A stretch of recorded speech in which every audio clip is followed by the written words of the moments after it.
जब एक शख्स ने नबी सल्लल्लाहु अलैहि वसल्लम पर इल्जाम लगाया कि मोहम्मद सिर्फ वही जानते हैं जो मैंने लिखा है, तो अल्लाह ने उसे ऐसा सबक सिखाया कि जमीन तक ने उसकी लाश कबूल करने से इनकार कर दिया।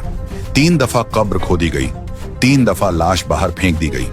ये कैसे हुआ? चलिए देखते हैं। एक आदमी जो पहले ईसाई था, फिर उसने इस्लाम कबूल कर लिया।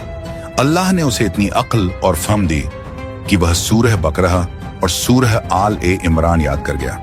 हजरत मोहम्मद ने उस पर इतना एतमाद किया कि उसे कुरान लिखने की खिदमत दी। जब वही नाजिल होती तो यह आदमी लिख देता। यह बहुत बड़ा शरफ था, लेकिन शैतान ने उसे बहका दिया। वह वापस अपने पुराने मजहब में चला गया, इस्लाम छोड़ दिया और फिर उसने बहुत बुरा काम किया। वह अपने लोगों में कहने लगा, मोहम्मद कुछ नहीं जानते, सिर्फ वही जो मैं उनके लिए लिखता हूं। मतलब उसने अल्लाह के नबी पर इल्जाम लगाया कि कुरान उनकी अपनी बनाई हुई किताब है। यह बहुत बड़ा गुनाह था, कुफ्र और तौहीन थी। फिर कुछ अरसा बाद अल्लाह ने उसे मौत दे दी। उसके लोग जो ईसाई थे, उन्होंने उसे दफनाया। रात को कब्र में उतारा गया। सुबह जब उठे तो हैरान रह गए। लाश कब्र से बाहर पड़ी थी। जमीन ने कबूल नहीं किया था। ईसाइयों ने कहा, यह जरूर हजरत मोहम्मद और उनके साथियों ने किया है। उन्होंने रात को आकर हमारे साथी को निकाल दिया। फिर उन्होंने दोबारा कब्र खोदी। इस दफा कब्र को बहुत गहरा खोदा ताकि कोई निकाल ना सके। लाश को दोबारा उतारा, मिट्टी से अच्छी तरह ढांक दिया। रात गुजर गई, लेकिन सुबह फिर वही मंजर।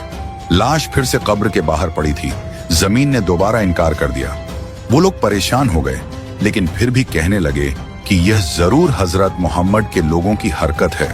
उन्होंने तीसरी दफा कोशिश की। इस बार कब्र को जितना गहरा हो सकता था उतना गहरा खोदा। लाश को बहुत गहराई में रखा, लेकिन अल्लाह की कुदरत देखो, तीसरी दफा भी सुबह जमीन ने लाश बाहर फेंक दी। अब तो सबको समझ आ गया कि यह किसी इंसान का काम नहीं, यह अल्लाह का अजाब है। जमीन भी उससे नफरत कर रही है, क्योंकि उसने इस्लाम छोड़कर हजरत मोहम्मद पर इल्जाम लगाए। हजरत अनस कहते हैं कि आखिर में उन्होंने लाश को जमीन पर ही छोड़ दिया और कोई चारा नहीं था। अल्लाह ने जमीन को हुक्म दे दिया था कि इस शख्स को कबूल मत करो। यह वाकया हमें याद दिलाता है कि अल्लाह अपने रसूल की इज्जत की हिफाजत खुद करता है। हजरत मोहम्मद सल्लल्लाहु अलैहि वसल्लम कमेंट में लिखें। वीडियो को लाइक करें और शेयर करें ताकि और लोगों तक यह सब पहुंच सके।